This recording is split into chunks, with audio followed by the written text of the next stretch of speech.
Buenas noches y bienvenidos a Sala de Prensa de Noticias Caracol Ahora. Una vez más, Estados Unidos está conmocionado por la masacre en la que perdieron la vida 19 niños y 2 maestros en una escuela de Texas.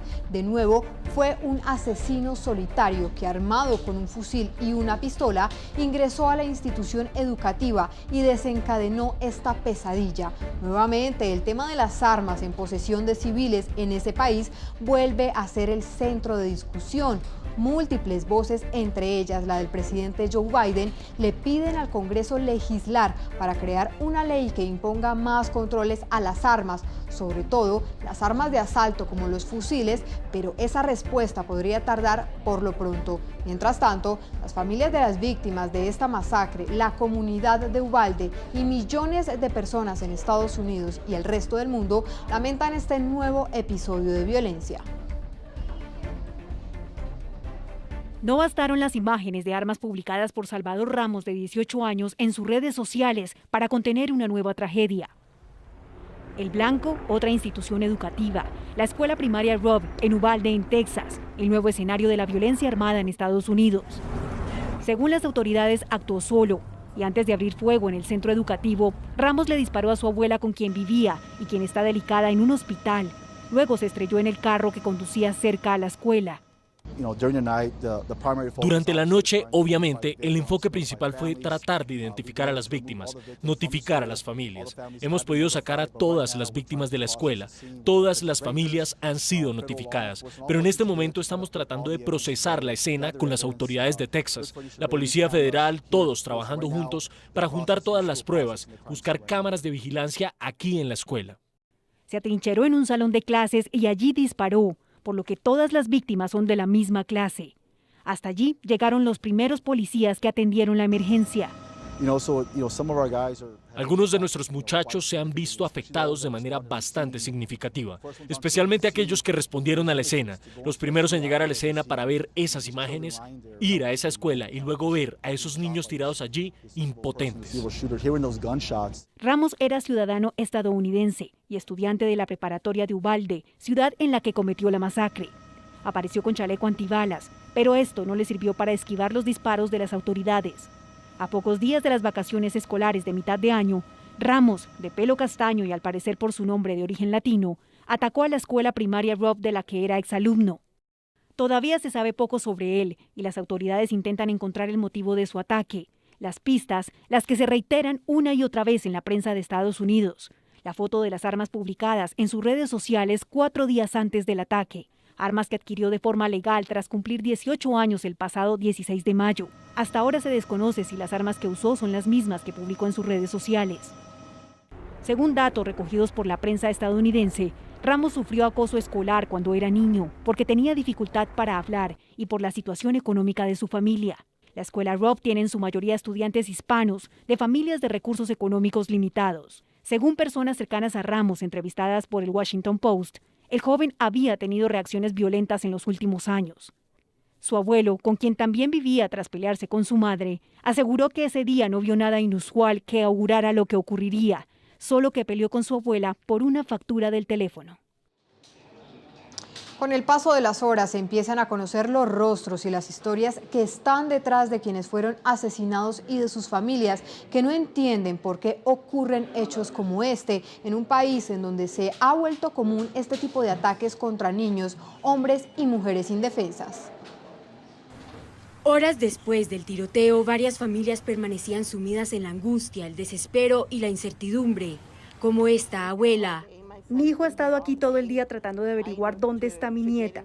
Hemos llamado a todos los hospitales y todavía no hay información dónde está. O este padre. No tenían una lista con su nombre, así que ella no está aquí. Buscaré toda la noche si es necesario. Tengo que encontrarla. Pero su peor temor se hizo realidad. Su hija, Anabel Guadalupe Rodríguez, de apenas 10 años, era una de las víctimas mortales de la masacre en la escuela primaria Robb. Un dolor que también vive la familia de Amerie Joe Garza. El papá de la pequeña compartió la desgarradora noticia en su página de Facebook. Por favor, no des un segundo por sentado. Abraza a tu familia, diles que los amas. José Flores, Usaya García y Javier López también han sido identificados como víctimas. Con apenas 10 años, las balas acabaron con sus vidas.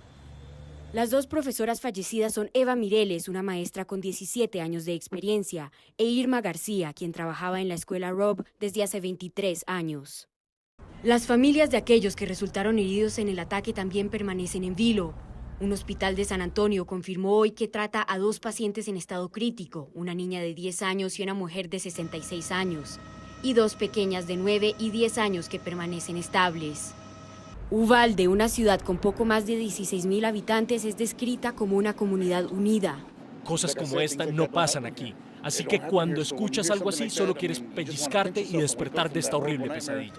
Las voces de rechazo se han extendido más allá de Uvalde. Desde el Vaticano, el Papa Francisco expresó su pésame. Tengo el corazón roto por esta matanza cometida en una escuela primaria de Texas. Rezo por los niños y por los adultos muertos y por sus familias. Es hora de decir basta al tráfico incontrolado de armas. Un llamado que hoy retumba de nuevo en Estados Unidos, enlutado por otra tragedia sin sentido. Dolorosa tragedia, pues este es nuestro tema hoy en Sala de Prensa. Por eso hemos invitado a la excongresista demócrata Debbie Mucarsel Powell, y quien se ha convertido en una abanderada en la lucha por el control de las armas en Estados Unidos. Buenas noches y gracias por acompañarnos. Buenas noches, gracias por tenerme en el programa. ¿Qué sentimiento le genera esta nueva masacre en su país? Bueno, Catalina, quiero decirte que cada vez que yo escucho este tipo de tiroteos es algo muy personal para mí. Yo perdí a mi padre por violencia de armas de fuego en Ecuador cuando yo tenía 24 años. Y viviendo aquí en el estado de la Florida, en el 2018 vivimos el tiroteo y la masacre de Parkland, donde perdimos a 17 jóvenes aquí en el colegio. Y una vez más, cada vez que recibimos estas noticias, es un trauma para todos los que hemos sufrido este tipo de violencia. Y lo que no podemos aceptar es que esto sea un evento normal en los Estados Unidos. Estamos hablando de niños de 10, 11 años en una comunidad pequeña latina. Y lo que vimos en Buffalo la semana pasada fue que adultos pueden ir a un supermercado para hacer sus compras y también pueden ser afectados por un tiroteo. Tenemos una emergencia, es una crisis de violencia por armas de fuego. Y este es el momento que los oficiales electos, así sea en Texas o a nivel federal, tienen que pasar leyes para poder asegurarnos que nuestros hijos puedan ir a la escuela seguramente, con seguridad. No podemos seguir así. Justamente lo que muchos nos preguntamos en el mundo es por qué este tipo de hechos violentos se han vuelto comunes en su país y no se hace nada para ponerles fin. Mira, Catalina, desafortunadamente aquí tenemos un partido, el Partido Republicano, que ha sido influenciado por años por el lobby de armas de fuego, la Asociación Nacional del Rifle, y repiten los mismos puntos de desinformación, que más armas protege a los americanos viviendo aquí. En este momento, este país tiene más violencia armada que cualquier otro país desarrollado. Tenemos 400 millones, es estimado que hay 400 millones armas de fuego en este momento en la sociedad civil. Están permitiendo que chicos jóvenes de 18 años puedan entrar a cualquier tienda donde venden estos rifles, estas metralletas que son usadas en sitios de guerra y la pueden comprar. Tenemos varias leyes que nosotros hemos estado empujando. Una de ellas es una ley muy simple, muy directa, que es la verificación de antecedentes violentos. Si tú tienes un antecedente violento, no deberías de poder comprar un arma de fuego. Y los republicanos en el Senado en este momento están bloqueando esa legislación. Yo pienso que es un momento crítico para este país y pienso que van a pagar un precio muy alto político los republicanos que quieren tomar control otra vez de la Cámara de Representantes y el Senado en noviembre. Este es un punto que une a americanos de todo partido político, republicanos, demócratas, independientes, todos están pidiendo acción. Nos hablaba que los republicanos prácticamente han puesto trabas para que se controle este tema de las armas, pero ¿qué otras barreras se han presentado para que el Congreso apruebe una ley que imponga medidas sobre el control a esas armas que se venden a los civiles en los Estados Unidos? Bueno, los republicanos lo que ha sucedido es que la base política del partido de ellos están completamente dedicados a proteger la segunda enmienda. Ellos dicen que la segunda enmienda les da el derecho de portar armas, pero la segunda enmienda también dice que tiene que ser reguladas estas armas. Esto no estamos viviendo en la época del Wild Wild West, donde todos tenían un arma y la pueden portar abierta sin permiso. Eso está sucediendo en Texas en este momento, Catalina. El gobernador Abbott, republicano, pasó una ley. No ha sido ni siquiera un año en que pasó esta ley que personas pueden portar armas abiertamente sin permiso y sin chequeos. Esto no es una sociedad civilizada en la que vivimos en los Estados Unidos. Muchos de nosotros latinos hemos escapado de nuestros países escapando violencia para venir acá y enfrentar violencia porque un partido político se rehúsa a pasar cualquier tipo de ley que va a proteger a nuestros hijos. Es la influencia del lobby, es la influencia de la base política que incita esta violencia y también es un problema cultural. Justamente hoy una amiga colombiana me mandó un video de una mamá enseñándole a un chico que debería de haber tenido unos 5 o 6 años a cómo manejar una metralleta. Esa es la cultura en que estamos viviendo aquí en los Estados Unidos. Hay muchos problemas, pero lo que sí te digo es que la acción tiene que venir a nivel federal para poder controlar la venta de armas. Usted hace parte de un grupo que lucha por lograr ese control. ¿Cómo debería ser esa ley que imponga controles a la venta y tenencia de armas? Ya mencionó un punto muy importante que era el de los antecedentes, pero ¿qué otros aspectos se deberían tener en cuenta? Sí, mira, hay una ley que pasamos aquí en el estado de la Florida después de la masacre en Parkland, que es una ley de alto riesgo. Si hay una persona que tiene un arma de fuego y está amenazando hacer daño a alguien, a otras personas o hacerse daño a sí mismo, pueden ir a la corte para quitarle la arma temporalmente hasta poder asistir a esta persona que tiene ese tipo de pensamientos. Eso pudo haber ayudado en el estado de Texas, eso puede pasar a nivel federal.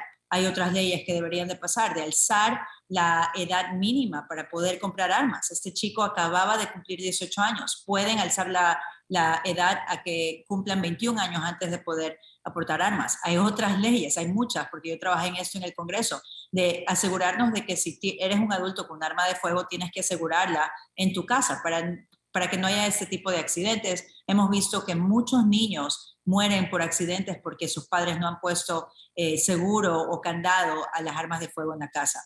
Mira, esta es una tragedia, es una crisis, pero es inevitable. Y si tenemos el coraje político y el coraje también de todo el país, de los americanos que eligen a sus representantes, podemos ver estos cambios, pero hasta que no pidamos esa acción, me da mucho dolor decir esto, pero los expertos piensan que esto va a continuar y vamos a ver más tiroteos. Sin duda es una lamentable situación, excongresista, pero cuéntenos, ¿qué es la poderosa Asociación Nacional del Rifle? Bueno, esta es una asociación que ha existido por muchos años, que tiene una membresía y comenzó a cambiar en los 90. Los miembros de la Asociación Nacional del Rifle muchos de ellos son personas que les gusta comprar armas de fuego, pero son dueños responsables. Y muchos de los miembros ahora dicen que esta asociación no representa dónde están ellos en este tema. Ahora, esta asociación comenzó a recaudar miles y miles de millones de dólares y ha recibido, quiero recalcar, que ha recibido dinero también de países externos como Rusia y ha sido investigado por ese tipo de fondos que han entrado a esta asociación. Está ahorita bajo investigación, pero están influenciando y ha comenzado a influenciar la política, dando muchos millones de dólares a campañas políticas. Para darte un ejemplo, el senador Marco Rubio ha recibido más de 3 millones de dólares de la Asociación Nacional del Rifle. Imagínate. Entonces, él ya dijo hoy, le hicieron esa pregunta, él dice que ninguna ley puede prevenir ese tipo de tragedia. Piensa que nosotros los latinos aquí no tenemos la información correcta y adecuada. Él está siendo influenciado por esos puntos que le dan la Asociación Nacional del Rifle. Van a tener una conferencia justamente en Texas, Catalina, este viernes. Donald Trump va a hablar en esa conferencia. El gobernador de Texas, Abbott, va a hablar en esa conferencia.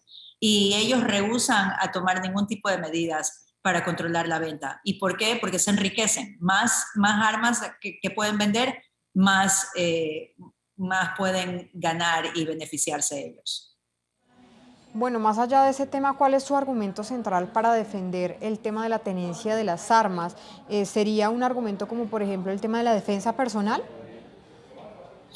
No, bueno, ellos quieren usar ese tipo de punto, pero mira, nuestro enfoque es salvar vidas. Esa es la prioridad para Giffords, esa es la prioridad para millones de americanos que han sido afectados por esta violencia. Y lo que tenemos que hacer entender a los americanos es que más armas de fuego en las calles causan más homicidios. Hemos visto un incremento de la mortalidad en estos estados que tienen estas leyes muy relajadas, donde la gente tiene ese acceso fácil a comprar un arma, y ha subido del 20 al 30% en los últimos 2 años. Entonces, los americanos tienen que entender que estas falsedades que han sido propagadas por esta organización, el NRA, y que son repetidas por oficiales electos, porque todos repiten exactamente los mismos puntos, que más armas nos protegen. Eso es una falsedad. No es verdad. Los datos, las investigaciones que hemos hecho nosotros, pero también otras organizaciones, demuestran que más armas en las calles, obviamente, causa más homicidio. Excongresista, si yo soy ciudadana americana y quiero comprar un arma, ¿qué requisitos debo cumplir? Puedes ir a un gun show. En Miami hay 2 gun shows. Son shows de 2 o 3 días. Tú puedes entrar y algunos de los que están ahí vendiendo armas ni siquiera te piden un chequeo de antecedentes y puedes salir en 20 minutos con un arma de fuego. Otros sitios entras, puedes comprar un arma de fuego, te chequean los antecedentes en 20 minutos, le das la licencia de conducir o los datos mínimos y sales con un arma de fuego. Y también una cosa que tenemos aquí, que es algo que sucedió al principio del 2000, es que la industria que fabrica estas armas es protegida. O sea que para que los padres ahora en Uvalde tengan que hacer una demanda a los que fabricaron estos rifles que compró este joven, ellos están protegidos bajo la ley. No pueden haber ninguna demanda en contra de los que fabrican estas armas de fuego. Y es la única industria que tiene esa protección aquí en los Estados Unidos. Dime tú, Catalina, si eso no es influencia política por esta industria y por esta asociación. Y entonces, ¿qué garantía se le da a las víctimas de esta masacre en este caso? Mira, desafortunadamente no hay ninguna garantía y por eso tenemos que estar unidos, apoyar estas comunidades que tienen este trauma por años, que no van a ser iguales después de esta masacre, pero unirnos para elegir a personas en noviembre que van a apoyar legislación para proteger a nuestras comunidades. Tenemos que también invertir en recursos en esas comunidades para dar el apoyo que necesitan para su salud mental. Tenemos que invertir a comunidades que tienen altos números de violencia para la prevención de violencia. Eso ya ha hecho el presidente Biden y el Congreso. Cuando yo estuve ahí pasamos un proyecto de ley que invierte millones de dólares para poder tener este tipo de programas de intervención comunitaria. Hay muchas cosas que podemos hacer y lo estamos haciendo.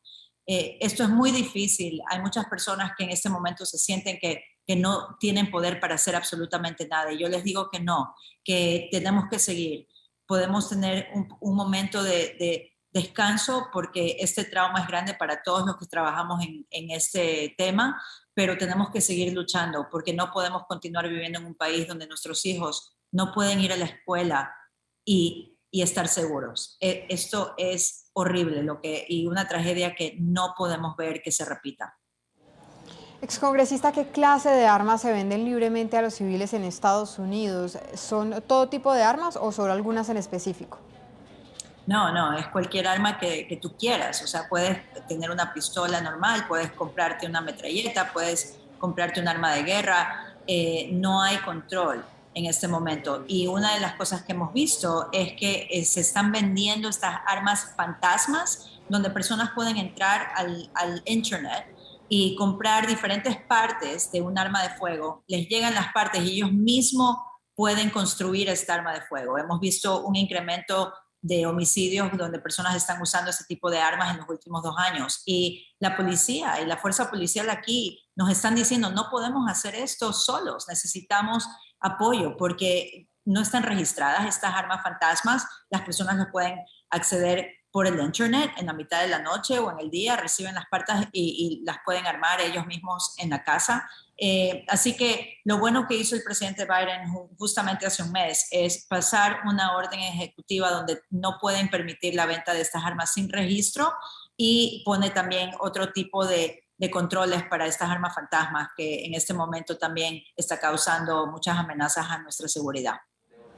Hay una polémica ley sobre el porte de armas en algunos estados que podría ser impuesta en Florida. ¿De qué se trata? Bueno, ese es uno de los problemas que tenemos aquí en los Estados Unidos, que hay leyes que son diversas. En Texas tenemos esa ley que te acabo de mencionar, de que las personas pueden salir con su arma abiertamente, sin permiso y sin chequeos.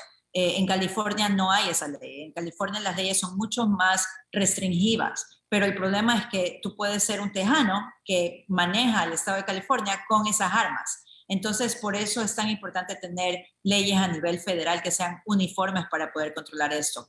Una cosa que, Catalina, que también estamos viendo en Giffords es la cantidad de armas que se están traficando fuera del país a las islas en el Caribe, a Puerto Rico y a México. En este momento hay una demanda de México en contra de la industria aquí en los Estados Unidos porque piensan que la violencia que están viendo en México, muchas de esas armas están viniendo de los Estados Unidos. Así que esto no solamente beneficia a nuestro país, pero también a todo el hemisferio. Discúlpeme por esta pregunta. Tengo entendido que su familia en el pasado fue víctima de la violencia con armas. ¿Qué fue lo que ocurrió? Bueno, mi padre estaba regresando de la oficina en la noche y vino un hombre, un criminal, en una motocicleta y lo asesinó justo enfrente de la casa cuando estaba entrando. Desafortunadamente, Catalina, nunca encontraron al criminal. Esto fue una tragedia y quiero decirte, cuando yo estaba en clase en California, yo estaba estudiando en esa época y tuve esa llamada, me llamó mi hermana a decirme lo que había sucedido. Y esa es la llamada que recibieron estos padres ayer, cuando entró este criminal a tirotear y a asesinar a estos niños. Es un evento que te cambia la vida. Mi padre nunca conoció a mi esposo, no pudo conocer a mis hijos. Es un trauma que uno lleva toda la vida y lo que he visto y me he identificado muchísimo con muchas personas que han perdido a familiares de esta manera y nuestro dolor nos ha unido y también lo estamos usando para poder estar enfocados en hacer estos cambios. Lo estamos transfiriendo el dolor en acción. Y desafortunadamente he tenido que hablar con muchos padres, especialmente cuando estaba en el Congreso, que habían perdido a sus hijos en diferentes sitios. En California hubo un tiroteo en una discoteca, aquí en Orlando también, en Pulse, en iglesias. O tiroteos en las calles, en comunidades donde hay mucha violencia. No para, pero tú te unes con estas familias porque entendemos ese dolor. Es una manera muy violenta de perder a un ser amado. Yo sé que en Colombia muchas familias entienden eso, lo que es perder a alguien por esa violencia armada. Y no podemos dejar que continúe. Y si los Estados Unidos quiere ser líder en proteger la seguridad de sus ciudadanos, y quiere ser líder en el hemisferio, en enseñar que podemos tener una democracia que funciona para las personas que viven en este país, yo pienso que este es un momento de tomar acción.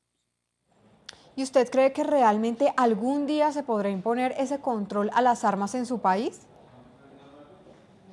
Catalina, 100%. Yo soy optimista. Hay mucha gente que está pidiendo esos cambios. Y si no lo hacen los electos que están ahí ahora, yo te garantizo que esto va a afectar las elecciones en noviembre.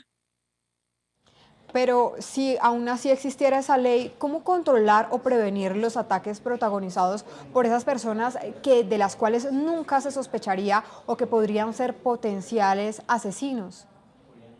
Bueno, eso es muy difícil, Catalina, como te puedes imaginar, pero lo que hemos visto y lo que hemos visto de este joven y hemos visto en otros casos es que siempre hay ciertas señales que demuestran, tal vez hablan con alguien de que tienen pensamientos de que quieren hacer daño a alguien, de que quieren ir a una escuela, de que hay gente que va a pagar muy caro por por lo que están diciendo o por lo que le han hecho a esa persona. Hemos visto también en sitios de trabajo que han entrado personas donde los han botado del trabajo y entran con una pistola y quieren matar a las personas que trabajan en esa compañía. O sea, hay señales que a veces personas las ven, pero que no las reportan. Una de las cosas que nosotros decimos es que es sumamente importante reportar todo lo que tú ves o escuchas. Si tienes alguna sospecha, la más mínima sospecha de que hay una persona que tú conoces o en tu comunidad que piensas que va a hacer daño a alguien. Y así lo pueden reportar de una manera anónima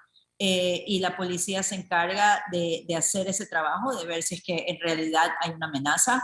Te digo que viviendo aquí en los Estados Unidos, especialmente como políticos, hemos visto muchas amenazas en contra y atentados en contra de políticos que viven aquí en los Estados Unidos, y todas esas amenazas son reportadas. A veces no es nada, pero es mucho mejor reportar a que no decir nada porque piensas que le vas a hacer daño a esa persona o a otras personas que la conocen. Así que educación es sumamente importante.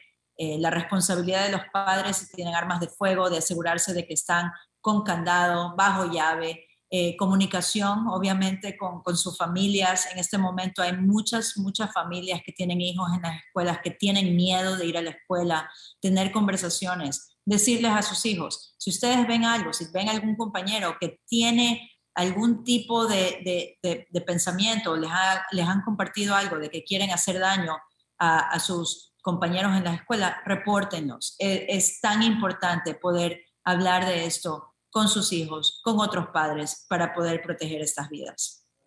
Finalmente, excongresista, ¿y si se hace un trabajo psicológico desde las escuelas, desde la educación, de pronto también no podría ser una manera de solucionar este problema en su país?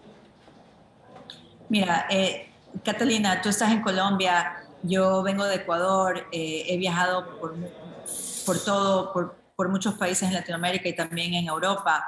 El problema psicológico que dices tú, esos problemas existen en todos los países, especialmente ahora después de la pandemia. Hay muchas personas que están sufriendo de ansiedad, de estrés emocional, de estrés mental, pero la diferencia es que aquí tienen acceso a armas de fuego de una manera tan fácil que pueden ir en ese momento crítico donde tal vez dicen ya no puedo más.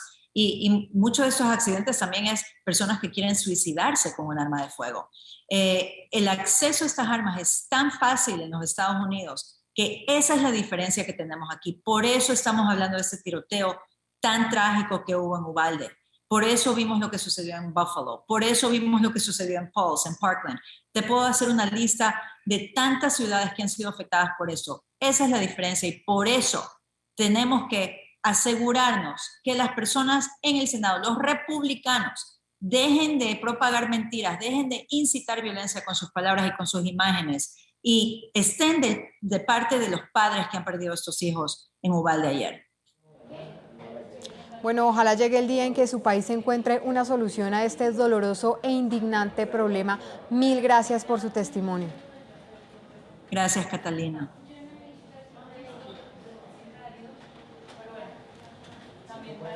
Y hasta aquí Sala de Prensa, pero continúen con toda la programación de Noticias Caracol Ahora. ¡Feliz noche!